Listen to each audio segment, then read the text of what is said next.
है जिसमें साफ साफ नजर आ रहा है कि भ्रष्टाचार हुआ है। और आज जिन्होंने भ्रष्टाचार किया है उन्होंने अपने मुंह से भी ये बात स्वीकार कर ली है।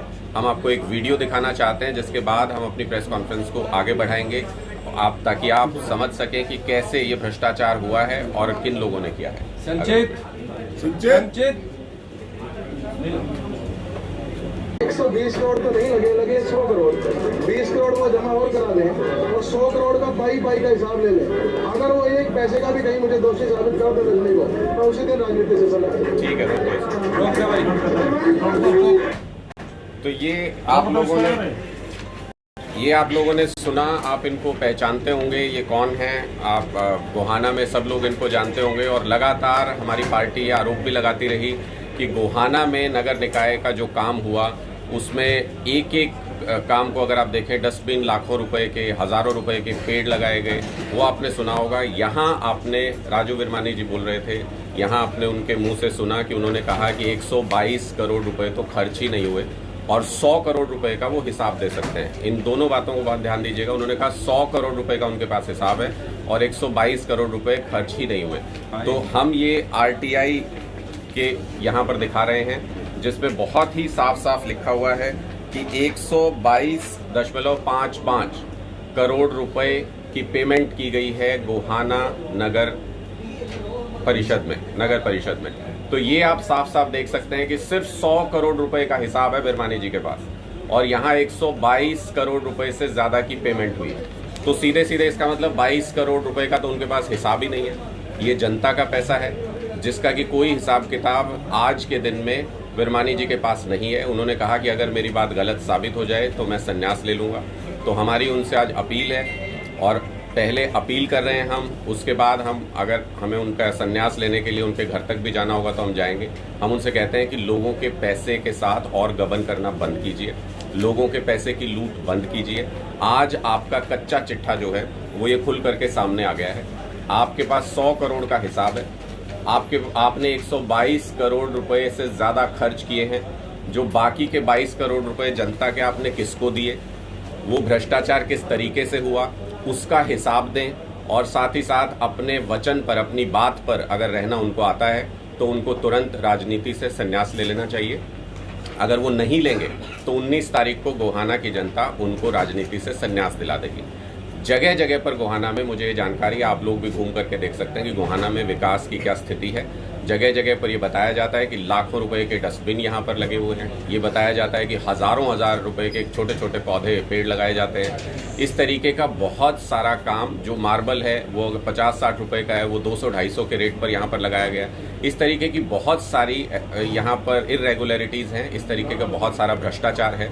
आम आदमी पार्टी सिर्फ एकमात्र ऐसी पार्टी है जो 1% भ्रष्टाचार भी बर्दाश्त नहीं करती है। पंजाब में हमारे एक मंत्री ने 1% भ्रष्टाचार करने की कोशिश की, हमने मंत्री को निकाल दिया, हमने मंत्री को जेल भेज दिया। आम आदमी पार्टी ये सुनिश्चित कर सकती है कि गोहाना में अगर 100 करोड़ रुपए, 120 करोड़ रुपए जितना भी फंड आता है उसका एक एक पाई जनता के काम के लिए इस्तेमाल किया जा सके। इसलिए मैं गोहाना की जनता से ये अपील करना चाहता हूं आप सबके माध्यम से कि अगर भ्रष्टाचार को नगर निकाय से पूरी तरह से खत्म करना है, नगर परिषद से, तो फिर हमारे उम्मीदवार को वोट दें। और ये सुनिश्चित आम आदमी पार्टी की झाड़ू करेगी कि पूरी तरह से साफ हो नगर परिषद का इलाका, नगर यहाँ काउंसिल का इलाका। और हमारे जो उम्मीदवार हैं अगर ये चेयरमैन बनते हैं तो एक एक पाई का हिसाब जनता को देंगे। और जब पूरा पैसा जनता का इस्तेमाल होता है, तो आपने दिल्ली में देखा, पंजाब में देख रहे हैं कि किस तरीके से बहुत सारी सुविधाएं लोगों को दी जा सकती हैं जब जनता का पूरा पैसा इस्तेमाल होता है। तो आज हम यही बताने के लिए आए थे कि विरमानी साहब साफ तौर पर झूठ बोल रहे हैं। विरमानी साहब भ्रष्टाचार में लिप्त हैं। आज उनके मुंह से खुद ये तय हो गया, उन्होंने 100 करोड़ का हिसाब वो गोहाना की जनता को दे सकते हैं।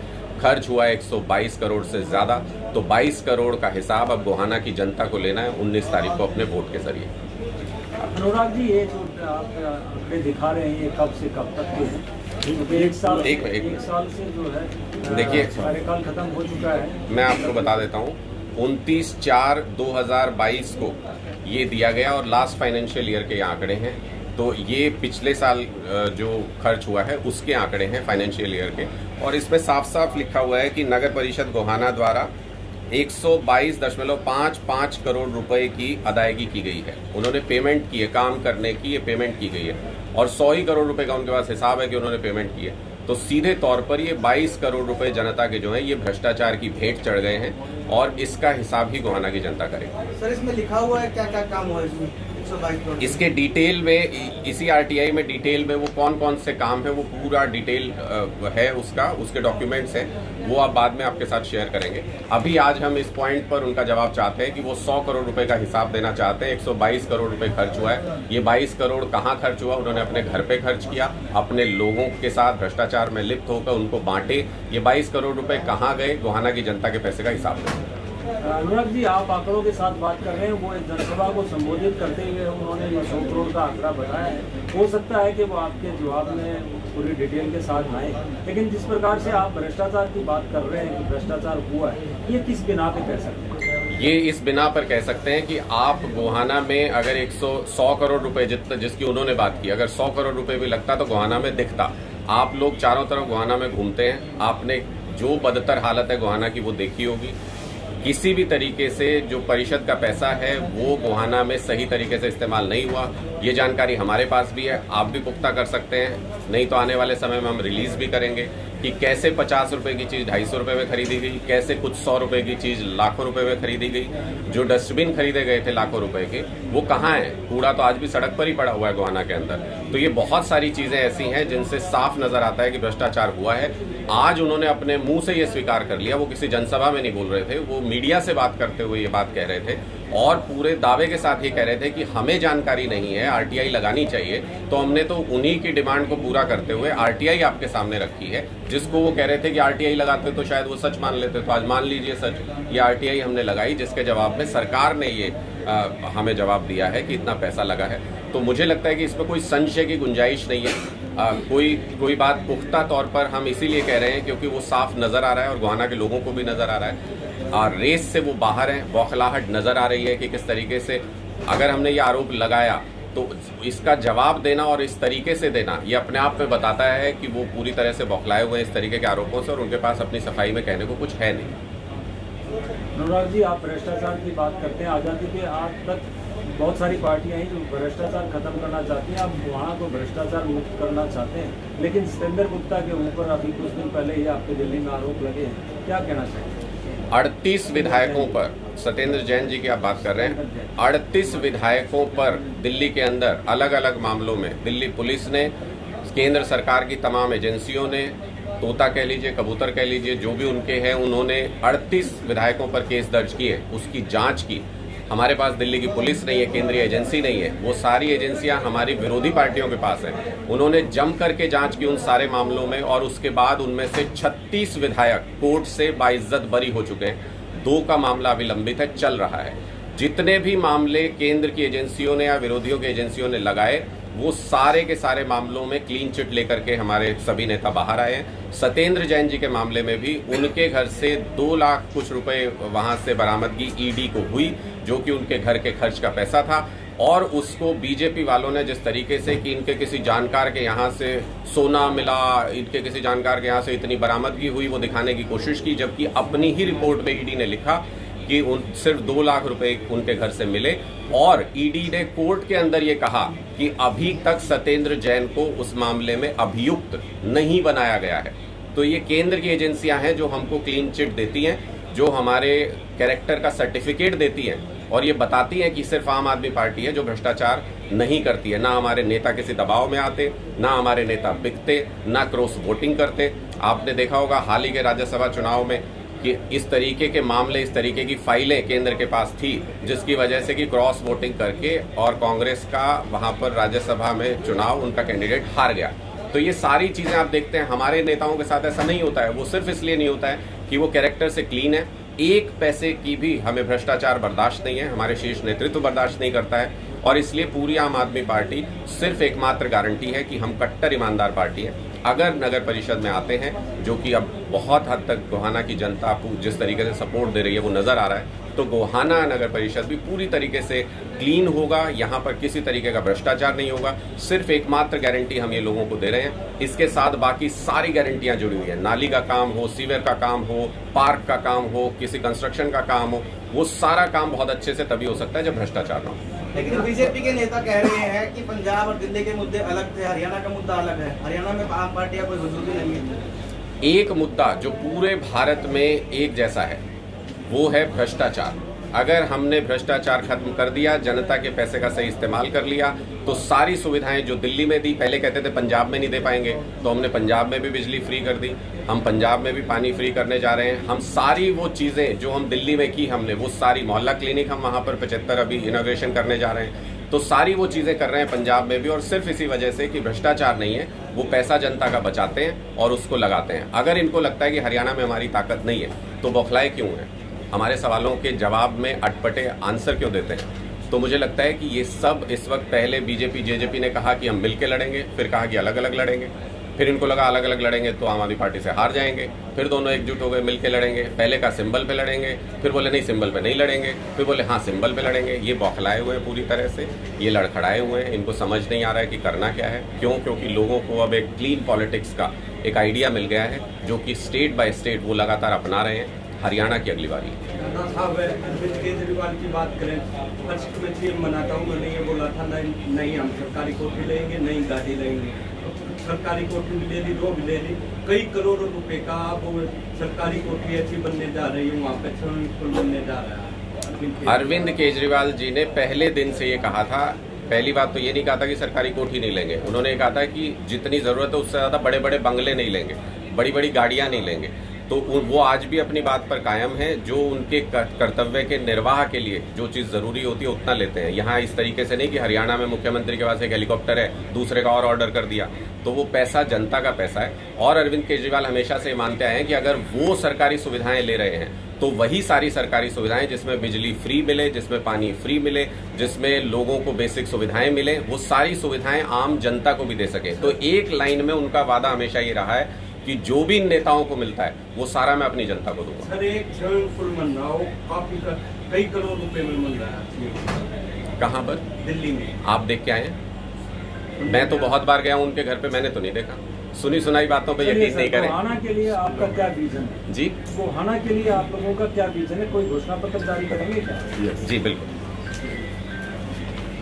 मैं आपका स्वागत करता हूँ। घोषणा पत्र तो अभी नहीं कर सकते। हमने एक सुझाव पत्र मार्केट से सर्वे किया है, उसमें कुछ थोड़ा सा गलत कुछ बातें निकल के आई हैं उसमें। तो सबसे प्रथम तो मैं करप्शन की बात करूँगा, पुनः करूँगा। इतना भारी करप्शन है कि एक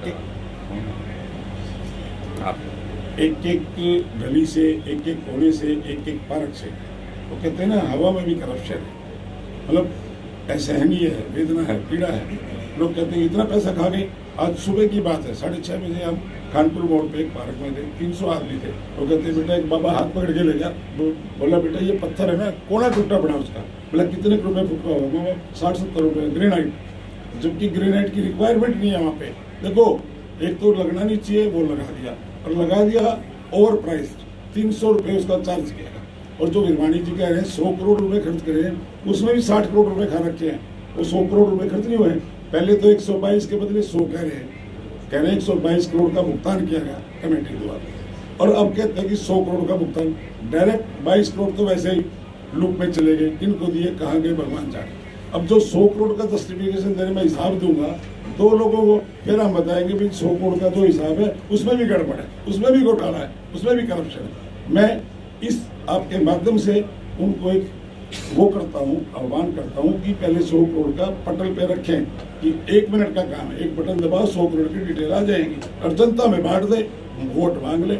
हम वैसे बैकआउट करते हैं यदि लगता है जनता को कि ये जो 100 करोड़ का हिसाब है ये सही है। और जो 122.55 का मैं आपको अभी कागज दे दूंगा हर अपने भाई को, वो आप भी दिखाएं लोगों को। ये बिल्कुल एक गवर्नमेंट का डॉक्यूमेंटेशन है, प्रूफ है। बार बार पुनः मैं ये कहना चाहूंगा कि इतना गदर, नॉट करप्शन, ये गदर की इसको संज्ञान दे सकते, भाषा दे सकते हैं। लेकिन हम आप अपनी भोली भाली जनता को विश्वास दिलाते हैं। जो एक 2,500 का सबमर्सिबल लग सकता था 122.55 करोड़, क्या क्या कैसे कंपेयर करें? ये पानी की छोटी सी सुविधा, एक छोटे से चिकित्सालय की सुविधा, एक छोटे से स्कूल की रिपेयर की सुविधा, रेनोवेशन की बात आती है। एक चंद्रशेखर पार्क है यहाँ पे, वहाँ पे एक यहाँ की NGO है, उन्होंने एक फोटो लगवाई चंद्रशेखर आचार्य। वो कहते हैं जी 1 लाख का पेडेस्टल, 1 लाख की मूर्ति, 2 लाख में इतना आलीशान वो स्टैचू लगा हुआ है, एवरीबडी कैन गो देयर और देख सकते हैं उसको। लेकिन इन्होंने 20-20 लाख रुपए रेनोवेशन पे लगा दिए, सारी मूर्तियों की शेप बदल दी, उनको ऐसा कर दिया जो श्रद्धा के काबिल नहीं, टूरिज्म बना दिया उसको। इवन देन मैं आपसे प्रार्थना करता हूँ, यदि हमारी पार्टी सत्ता में आती है, हम एक क्लीन और ग्रीन गोहाना देंगे। और जो हमारे दिमाग में अभी एक सर्वे सा आया है, एक हमारी ड्रेन नंबर 8 पास करती है, उसके बारे में किसी भी सोचा, हम उस पर RCC बॉक्स ड्रेन बनाएंगे, दोनों तरफ शोरूम बनाएंगे, उसके कंस्ट्रक्शन में लोगों को एम्प्लॉयमेंट मिलेगी, बेरोजगारी की समस्या दूर होगी, जो छोटी छोटी है एस्केलेट करेगी। एक मैं चाहूँगा आम आदमी को प्लॉट की, किसी ने 100 गज का प्लॉट लिया, उससे धोखा हो जाता है, ये तो उसमें नहीं है जी। हम एक ID करेंगे इशू कमेटी की तरफ से, उसका रजिस्ट्रेशन करेंगे कि भी आप जो प्रॉपर्टी खरीद रहे हैं वो कोई धोखे की प्रॉपर्टी भी है, तो आपकी सुनिश्चित करेंगे इस बात को। और हम चाहेंगे जो इलेक्ट्रिकल पोल्स हैं हमारे ऊपर खापड़ लगे हैं, हैजार्ड्स हैं, वो उसमें प्रॉब्लम्स आती हैं, हम उनको सुव्यवस्थित करेंगे। एक जो हमारे रोड सेफ्टी के पॉइंट्स हैं जो एक्सीडेंटल हैं, जिनको हम कर सकते हैं, ब्लिंकर्स लगा सकते हैं, कैट आइज लगा सकते हैं, रात को आए तो पता नहीं लगता। एक मेरा चौराहा है यहाँ पे अहिंसा चौक, यहाँ से आज तक किसी ने सोचा ही नहीं, ट्रैफिक इधर से जा रहा है, एक पुलिस वाला बैठ जाता है, बेचारा क्या करे वो, how he can control the traffic, उसकी व्यवस्था ही नहीं सोच रहा कि उसको कैसे। ओवर क्राउडेड मार्केट से हम मल्टी पार्किंग बनाएंगे, हम जितना भी एक रेन हार्वेस्टिंग करेंगे, क्योंकि हमारे पास पानी काफ़ी आता है, ड्रेन नंबर 8 में भी कर सकते हैं, पॉन्ड टाइप बना के हम कर सकते हैं और उसको टाइम पे आने पे यूज कर सकते हैं। तो ये बहुत सारी हमारे दिमाग में बातें चल रही हैं। और जो मैं देखता हूँ कई बार जब हमारे त्यौहार आते हैं, फेस्टिवल आते हैं, टेम्पल्स में इतनी अव्यवस्थित क्राउड होती है, क्राइम का खतरा रहता है, ऐसे बड़ी चीज़ें हैं। दिन में जब स्कूल की छुट्टियां होती हैं, गर्ल्स स्कूल्स के पास, गर्ल्स कॉलेज के पास बहुत तरह के मिसक्रिएंट्स होते हैं, मतलब ऐसी संभावनाएं रहती हैं, बच्चियां परेशान होती हैं। हम उसकी महिला सुरक्षा पे बात करेंगे, CCTV कैमरे लगवाएंगे, तो इन सारी बातों को तो ये भविष्य के हमारे दिमाग में रोड मैप है पूरा मतलब ऐसा दिखाएंगे, एक साल में दिखा देंगे, भी 5 साल के नहीं, हम 1 साल, लोग 5 मांग रहे हैं। और मैं एक बात और कहना चाहता हूँ, मतलब एक डेमोक्रेटिक सेटअप में जो एक वोट का अधिकार है जो सबको मिला है, तो व्यवस्था परिवर्तन के लिए है, सत्ता परिवर्तन के लिए। एक चौकीदार थोड़ी सी गलती करते, रात को 1 बजे गेट ना खोले, अगले दिन बदल देते हैं, अरे हम तो 5 साल का हिसाब मांग रहे, बदल दो भाई, क्यों ना बदलते। अगली बात, ये 15 साल से चल रहा है, पहले 10 साल चला, फिर 5 साल चला, वही लोग मैदान में, वही कह रहे एक मौका, अरे मौका तो असली आदमी ने देखे, देखो ना केजरीवाल साहब ने देखे, देखो। और ये don't compare the things with the BJP, जो पार्टी जिन्होंने बुला के बहला के फुसला के लोगों से वोट ले लेते हैं और दाएं बाएं में उलझा देते हैं। हम गोहाना की जनता से वायदा करते हैं, पक्का काम करेंगे। अशोक जैन जी, जिस वार्ड में आप बैठे हैं, यहाँ बहुत पुरानी पाइपें हैं पेयजल के लिए, यहाँ पे गंदा पानी आता है। वार्ड 11 सबसे ऊंचे स्थान पे है, वहाँ पे आज तक सरकारी पानी की सप्लाई नहीं है जी। बहुत सारी चीजें हैं जो कि यहाँ पर गोहाना शहर में बरसात के समय में 1 से 1.5 फुट पानी खड़ा हो जाए, आपने उनमें से किसी पे भी ध्यान नहीं दिया, क्या कहें? खुद आपके यहाँ से आपके जो भाभी जी हैं वो पार्षद रही हैं, क्या जी? देखो, अगर जो थोड़ी सी बैक पे जाएं, जब 2016 में 22 मई को एक चुनाव घोषित हुआ, आशा देवी को पार्षद बनाया लोगों ने चेयरमैन बनने के लिए कि भी इसको चेयरमैन बनाएंगे, लेकिन जिस पौधे की जड़ में करप्शन हो उन लोगों ने खरीद फरोख्त करके चेयरमैन ही हमारे से छीन ली। जनभावना के विपरीत एक काम हुआ, एक बच्चा जानता है भाई, जो मतलब जो चेयरमैन ही था रही थी लेकिन मैनेज कर दी गई, और उस भ्रष्टाचार को उन्होंने 10 टाइम्स, वहां भी नहीं रुके, चलो चेयरमैन बन गए, लेकिन उसके बाद उसको 15-20 गुना करके वापस अपने घर में ले गए, और उसी का हिसाब आज जनता मांग रही है। अब छुपते फिर रहे, संन्यास की बात करते हैं। संन्यास किस बात का भाई? वोट मांगो ना, हिसाब दो और संन्यास ले लो। अगर तो हिसाब दे दो तो कोई बात नहीं, हम ले लेंगे संन्यास, तुम क्यों लो? कल परसों से हम अभियान चलाएंगे, एक एक पैसे का हिसाब लेगी जनता, लेगी, पूछेगी भाई 22.5 करोड़ का दो पहले तो कितने एकदम, और फिर 100 का हिसाब दे दो, फिर उसमें देख लेंगे, चेक करा लेंगे। जैन साहब, ये आपकी एक एजेंसी है लॉर्ड शिवा, और जो रोड बनाने का काम करती है, खुद आप उसमें भली भांति जानकार भी होंगे। तो एक टेंडर जो है बड़ौदा रोड का हुआ था, लंबे समय से पेंडिंग पड़ा, बार बार हो रहा है, लेकिन उस पर काम नहीं हो पा रहा है, क्या मानते हैं? पेंडिंग नहीं है, आपको गलत इन्फॉर्मेशन है, वो तो कंप्लीट हो चुका है, 7-21 में कंप्लीट हो चुका है। बार बार टेंडर हुए उसके? No, never. एक बार टेंडर हुआ था, रिकॉल हुआ था, फिर हमारी एजेंसी को मिला था, वो हमने टाइम पे पूरा कर दिया, और वो PWD स्पेसिफिकेशन के हिसाब से कर दिया। चलो, thank you sir, thank you. बहुत बहुत धन्यवाद। ठीक है, ये एक कॉपी आप हाँ, बहुत-